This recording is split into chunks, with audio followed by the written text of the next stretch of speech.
നമസ്കാരം, പ്രവാസി മലയാളിയിലേക്ക് സ്വാഗതം. സംസ്ഥാനത്ത് മറ്റന്നാൾ മുതൽ സമ്പൂർണ്ണ ലോക്ക്ഡൌൺ പ്രഖ്യാപിച്ചിരിക്കുകയാണ്. ഇനിയൊരു ലോക്ക്ഡൌൺ താങ്ങാൻ സാധിക്കാത്ത പ്രവാസികൾക്ക് ഇത് തികച്ചും തിരിച്ചടി തന്നെയാണ്. ജോലി നഷ്ടപ്പെടുമെന്നതും വിസ കാലാവധി കഴിയുന്ന ഭീഷണിയും നിലനിൽക്കെ എങ്ങനെയെങ്കിലും ഗൾഫ് രാഷ്ട്രങ്ങളിലേക്ക് എത്തിച്ചേരാൻ കാത്തിരിക്കുകയാണ് പ്രവാസികൾ.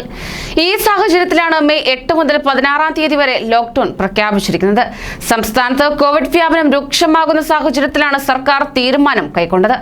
നേരത്തെ തന്നെ സമ്പൂർണ്ണ ലോക്ക്ഡൌൺ ആവശ്യമാണെന്ന നിർദ്ദേശം വിവിധ തലങ്ങളിൽ നിന്നും ഉയർന്നിരുന്നു.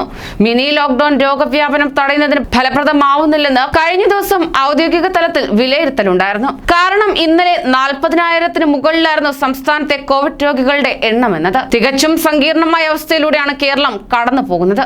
രോഗവ്യാപനം മൂലം ആശുപത്രികളിൽ ഓക്സിജൻ, വെന്റിലേറ്റർ തികയുന്നില്ലെന്ന റിപ്പോർട്ടുകൾ പുറത്തുവന്നു. കോവിഡ് മരണങ്ങൾ മൂലം സംസ്ഥാനത്തെ ശ്മശാനങ്ങളിൽ മൃതദേഹം സംസ്കരിക്കാൻ കാത്തിരിക്കേണ്ട അവസ്ഥയാണുള്ളത്. തിരുവനന്തപുരം ശാന്തി കവാടത്തിൽ നാളെ വരെയുള്ള ബുക്കിംഗ് പൂർത്തിയായി കഴിഞ്ഞു.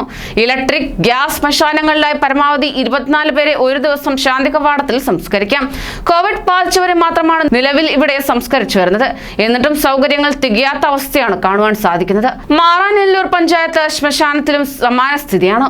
1-2 ദിവസം മൃതദേഹങ്ങൾ മോർച്ചറിയിൽ വെക്കാൻ നിലവിൽ തടസ്സമുണ്ട്. പലയിടത്തും മോർച്ചറികൾ നിറഞ്ഞിരിക്കുകയാണ്. ഈ ഒരു സാഹചര്യത്തിൽ ഏറെ പ്രയാസത്തിൽ കഴിയുന്നത് പ്രവാസികൾ തന്നെയാണ്. ഒട്ടുമിക്ക ഗൾഫ് രാഷ്ട്രങ്ങളും ഇന്ത്യക്ക് വിലക്ക് പ്രഖ്യാപിച്ച സാഹചര്യത്തിൽ പുതുവഴികൾ തേടുകയാണ് പ്രവാസികൾ ഇവരും. ഈ ഒരു സാഹചര്യത്തിലാണ് കേരളം ലോക്ക്ഡൌൺ പ്രഖ്യാപിച്ചിരിക്കുന്നത്. മെയ് 17 മുതൽ സൗദി വിലക്ക് മാറ്റുമെന്ന പ്രഖ്യാപനം നടത്തി കഴിഞ്ഞു.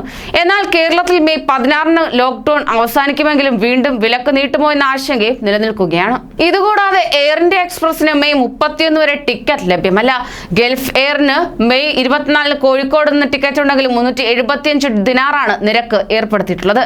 ചെറിയ പെരുന്നാൾ കഴിഞ്ഞ് ബഹ്റൈനിലേക്ക് മടങ്ങാനിരിക്കുന്നവർ ടിക്കറ്റ് കിട്ടാത്ത പ്രയാസത്തിലാണ്. നേരത്തെ UAE വഴി വിമാനങ്ങൾ സർവീസ് ഉണ്ടായിരുന്നതിനാൽ യാത്രക്കാർ കുറഞ്ഞ ചിലവിൽ വരാൻ കഴിയുമായിരുന്നു.